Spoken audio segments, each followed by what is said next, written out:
This is the Hidden Killers podcast with Tony Brueski. Featuring author, psychologist, and daily contributor, Shavaun Scott. The house on King Road, if you've been following the case against Bryan Kohberger and the 4 Idaho college students who were murdered more than a year ago now, you know exactly what I'm talking about. This is the home where the tragedy took place, where the murders took place, and those 4 young students lost their lives. Since then, it's been a crime scene. It's been investigated. It's been combed through. It's been emptied. It's been boarded up.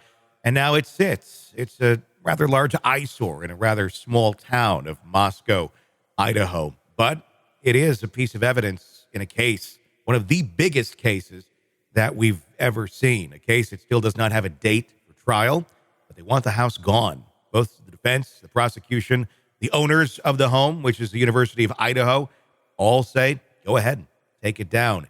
Is that the best decision? As of this recording, it is still standing.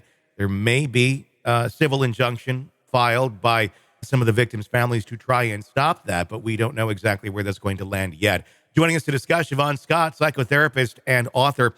Obviously, this is a big piece of evidence. Not all trials do go for field trips, and if the prosecution is saying, we don't care if it goes, the defense is saying, we don't care if it goes, I can't imagine there's really many plans for the field trip with a jury.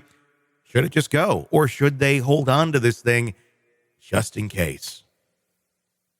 Yeah, I always try to see both sides. And there's this thing about associational cues for trauma, and meaning things that we see in the environment set off intense emotional reactions. And I think this horrible house of murder has got to be a horrendous associational cue for the students who have to look at it all the time. It's re-experiencing the fear, the trauma in every possible way. People experience it viscerally. So I get that. I'm sure most people in the community would be relieved to just have it disappear.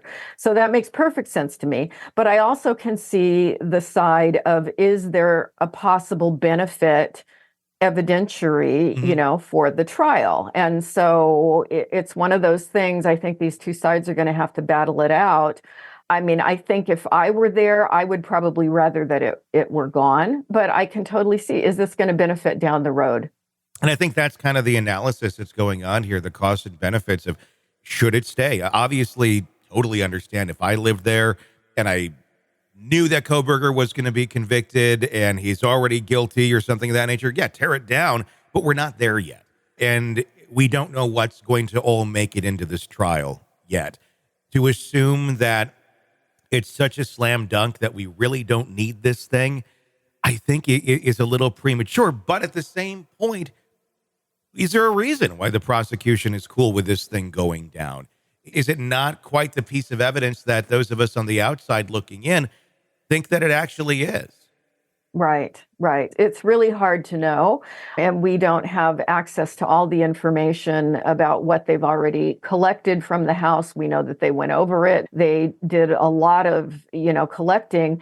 But, I can totally understand that if there's any benefit at all for getting to the truth, that there would be an urge to keep it. Yeah. And they'll just have to see where that all ends up landing. It seems like something that really, it could be very powerful in the mind of a jury. We saw that in the Alec Murdaugh case where they went on that field trip. And again, it's a rare thing for that to take place, to actually take the jury to the location as they did there. I'm almost wondering, though, if in everyone's mind we're thinking, oh, yeah, you can walk through, you can touch, feel, really get a sense, a taste the environment of what this was. And I don't know if there's too much of an assumption going in that, oh, yeah, if they walk through, this will make this all make much more sense and really prove that, yes, this one person could go in there and do that. Or I do wonder if it could actually work against the prosecution and make it even more unbelievable, if you will. And I'm not saying this is an unbelievable case, but sometimes you get into a situation and go, wow, this really did happen here. Seriously? How did they pull that off? You probably don't want that if you're trying to convict this man of murder. Yeah. And just as for the students, it's an associational cue for trauma. I would think for jurors walking through, it would be the same thing. It would be a highly emotional experience. And how would that impact things? Want to listen ad-free? Want advance access to all of our interviews before anyone else? Become a True Crime Today Premium Plus subscriber on Apple Podcasts. You get every episode commercial-free. So you can binge on true crime Until you can binge no more. Search True Crime Today Premium Plus on Apple Podcasts now, or go to our podcast page and sign up now. More of the Hidden Killers podcast next.